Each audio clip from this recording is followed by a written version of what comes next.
Warning: some viewers may find the following video disturbing. Viewer discretion is advised.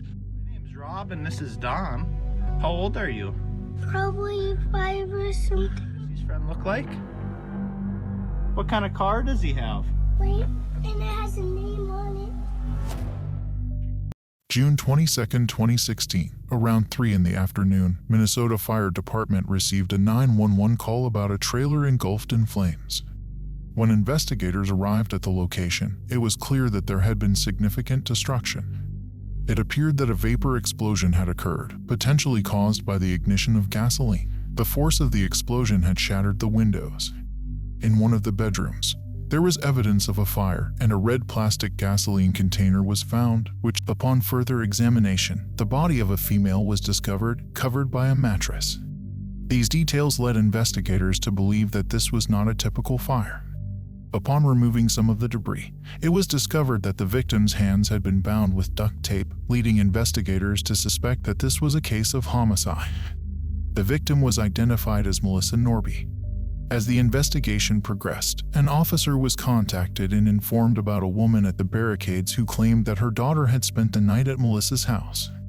The woman, Amanda, was extremely concerned and told investigators that her daughter had been with Melissa at the time of the fire.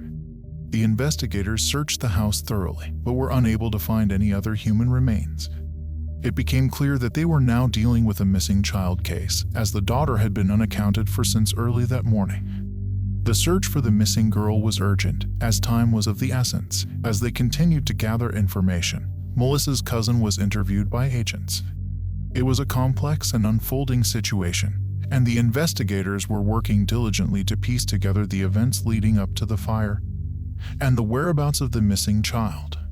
Detectives questioned Amanda about Melissa's relationships with other men. Melissa's cousin told the agents that she was aware that Melissa had been seeing someone called Jake, who owned a food truck. The investigators knew that they needed to act quickly in order to find the missing child and bring the perpetrator to justice. They called the city clerk and learned that Jake's Eats, the food truck in question, was owned by Jacob Kinn. The team was already familiar with Jacob, as he had a disturbing history that included convictions for possession of child pornography. He had also attempted to purchase a young girl online for photography. Given Jacob's past behavior and his relationship with Melissa, the investigators believed that he was likely the culprit in this case. They knew that they needed to gather as much information as possible in order to build a strong case against him. With this in mind, they reached out to the cell phone company and requested location data for Jacob's phone. This would allow them to track his movements and potentially find clues that could lead them to the missing child. Fire. Yeah. Okay. I do know that lady, actually. And what's her name? Melissa Norby. There was a fire. There was a body found. We don't know what happened. Okay. Where'd you just come from? Well, I was fishing up north. Jacob informed investigators that he had been fishing by North Home, Minnesota. However, the location data from his cell phone showed that he had been near Big Fork, Minnesota, which was roughly 30 miles away. This discrepancy led investigators to believe that Jacob's alibi was likely a fabrication. Wait, you get all of her? Or No. did she ever want to have sex with you? Did she tell you that? We got reports that you had a relationship with Melissa.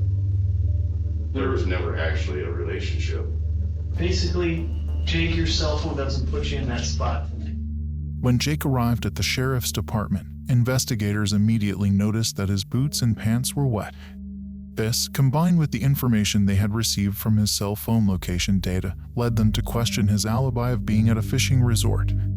Upon further examination, they walked outside and took a closer look at his vehicle. What they saw further raised suspicions. The tires of his vehicle were covered in flour and weed material, indicating that he had been driving off-road. The detectives would ask Jake a few more questions, this time diving into more details about the fire. Scan. Have you seen this before? Look familiar? No. Well, it's familiar. I own a few gas cans. The entire focus of our evening is this little girl. Yeah. I didn't do anything to the little girl. I haven't seen the little girl. I haven't seen Melissa in a long time. As the investigation continued, the team faced a significant obstacle in trying to determine Jake's whereabouts based on the cell phone data. The coordinates provided by the phone company placed him in a remote, rural area in Big Fork. The investigators would plot the latitude and longitude coordinates on a map, and they discovered that the phone signal was coming from an area approximately 5.2 miles northeast of a cell phone tower in Big Fork. It was an isolated location, far from any known inhabited areas. Their suspicions heightened as they found a property listed to a relative of Jake's, right in alignment with the location of the phone's signal. The team quickly headed to the location, armed with the information and ready to uncover whatever clues they could find. They searched for any indication that a vehicle had pulled off the road or turned around. The damp earth, still wet from the previous night's rain, held the potential for tire tracks or other valuable evidence. As the team of investigators made their way towards the intersection of Township Road 288, a dirt road branching off caught their eye with a set of vehicle tracks. These tracks seemed familiar to the team, and upon closer examination, they realized that the tire tracks were eerily similar to those found on Jake Kinn's Jeep during their previous examination. Their suspicions grew as they reached the west end of the Township Road. They saw that the tracks seemed to originate from a field road that led west and down a hill into a low-lying area. The team quickly parked their squad car and proceeded on foot, adrenaline pumping through their veins as they knew they were closing in on an important discovery. As the team followed the tire tracks, the grass, tall and thick, brushed against their knees. A glint of metal caught their eye, a pickup camper tucked back into the woods. The tire tracks led right up to the south side of the camper. The team approached it cautiously, as one of the members walked up to the door and found it was tied tight with a large wad of electrical tape. Hi, what did you say your name was again? I'm gonna take a little video. How'd you get here? His friend got me. My name's Rob and this is Don. How old are you? Probably 5 or something. Remember what Missy's friend looked like? What kind of car does he have? Wait, and it has a name on it. What does he look like? He has a beard. Investigators would bring Jake in for a second interview after finding the missing child. You didn't see her at Melissa's house. You don't know her parents. And there's going to be no connection between you and her. That's right. And Whatsoever, in any way, shape, or form. Whatsoever. Okay. You really answered my question. what was your question? What changed between 2 hours ago and now?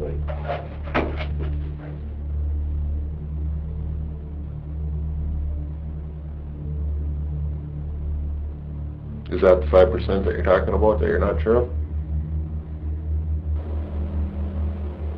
Now, let's start over. And we weren't dating, but we actually hadn't had a sexual relationship, but we, role played on the phone. Role played, and what was her role? It was daddy, daughter, that kind of stuff. Okay. Did you go there for her or for Melissa? Who was? It was for Melissa, but it was, Did you know that she was going to be there? yeah. Pled guilty to killing his girlfriend and then sexually assaulting and kidnapping a child, has been sentenced to 52 years in prison. Just over a year after the crimes occurred, family members and law enforcement listened as an advocate read a statement from the child. She was just very clear. I hate you and I don't want you to play with me. Another statement read during the hearing from the girl's great aunt read in part, "The strength that radiates from her is unbelievable. She's our hero." Jake was sentenced to 52 years for his sick and twisted acts. Thanks for watching. If you enjoyed this video, please give it a thumbs up and subscribe to the channel for more content. Don't forget to hit the bell notification icon to stay updated when we release any new videos. See you in the next one.